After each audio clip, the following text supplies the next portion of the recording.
In the oil-rich Abyei region of South Sudan, the sun rose quietly over the soldiers' camp. It was supposed to be another routine morning, patrols, guard shifts, and the usual tension of a divided army.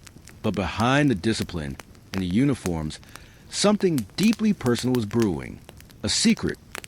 One that would soon spark one of the most shocking shootouts in the country's military history. It began as a quiet affair between two officers, both respected men in their ranks, and one woman caught in the middle. In an army already divided between loyalties to government forces, SSPDF, and the opposition SPLAIO, emotions ran deep. Jealousy turned into suspicion, suspicion into confrontation. And on a humid evening near a local market, the tension finally snapped.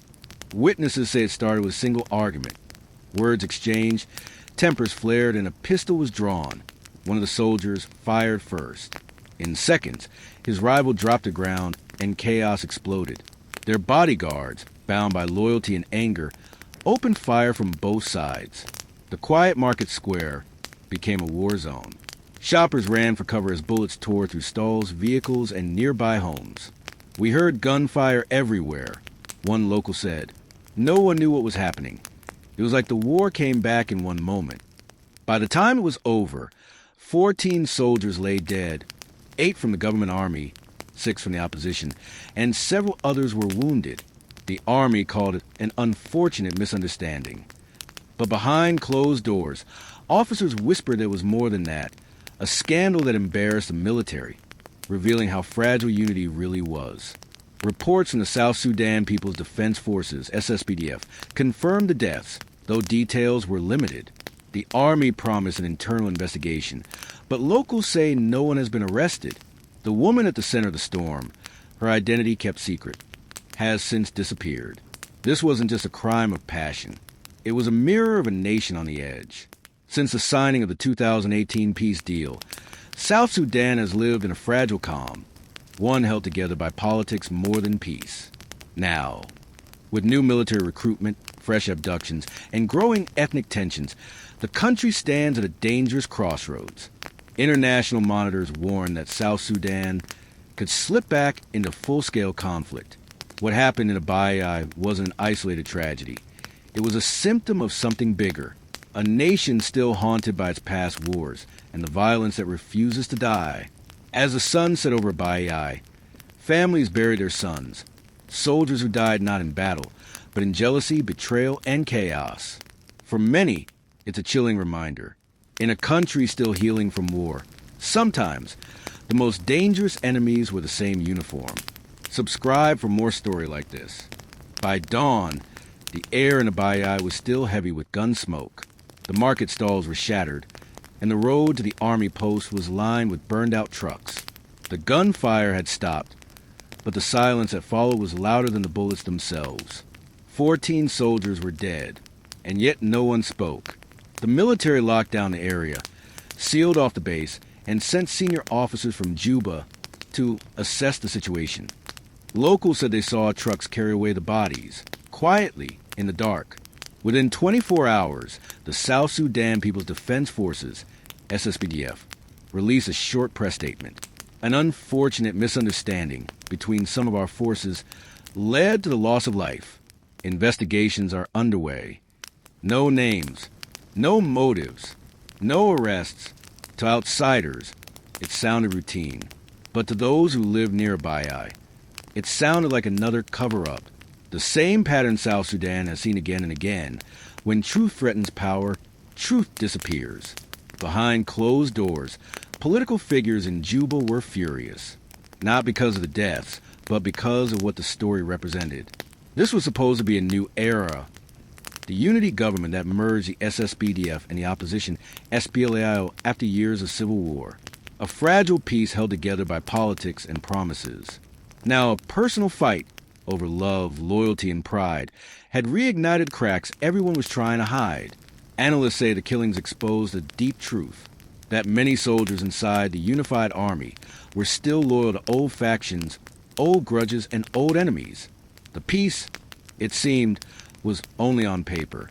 The United Nations mission in South Sudan, UNMISS, released a quiet but firm statement calling for restraint and accountability.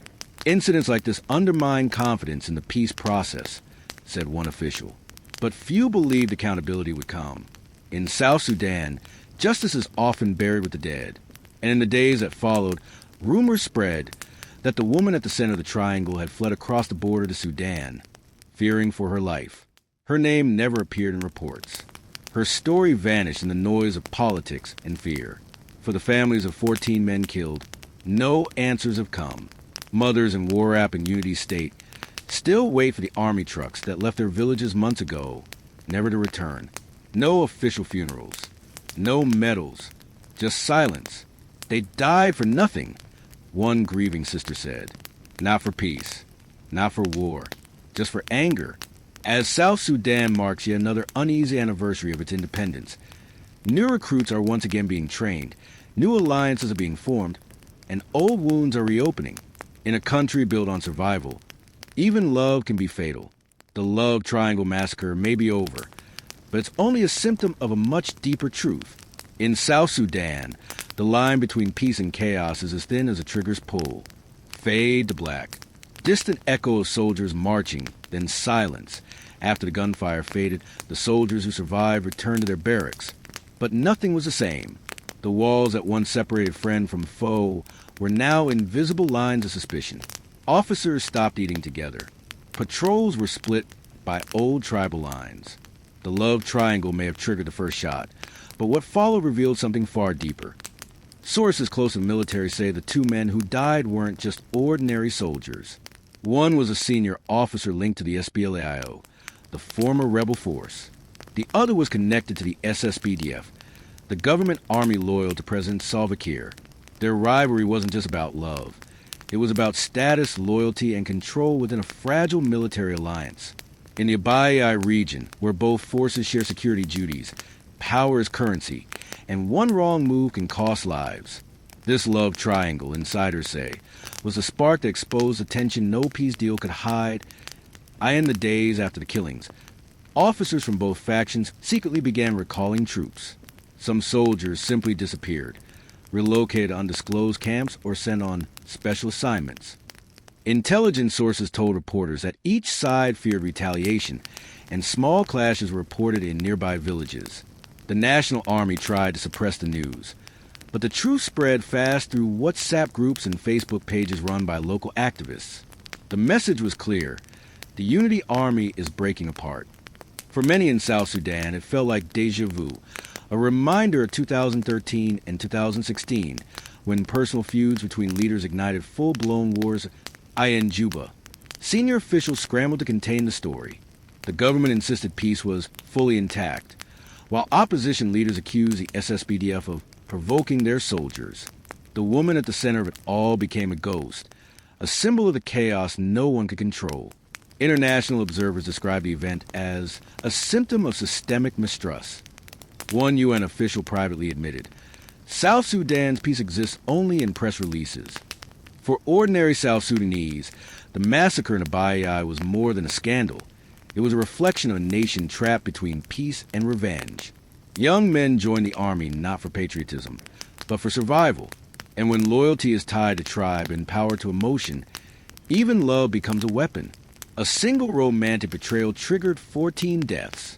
But behind those bullets were years of unhealed wounds, political, tribal, and personal. As night falls over South Sudan, a nation still struggles to define its peace. The graves in Abyei are fresh, yet the lessons old. In this land, love can divide armies, power can kill brothers, and silence can bury truth deeper than any grave.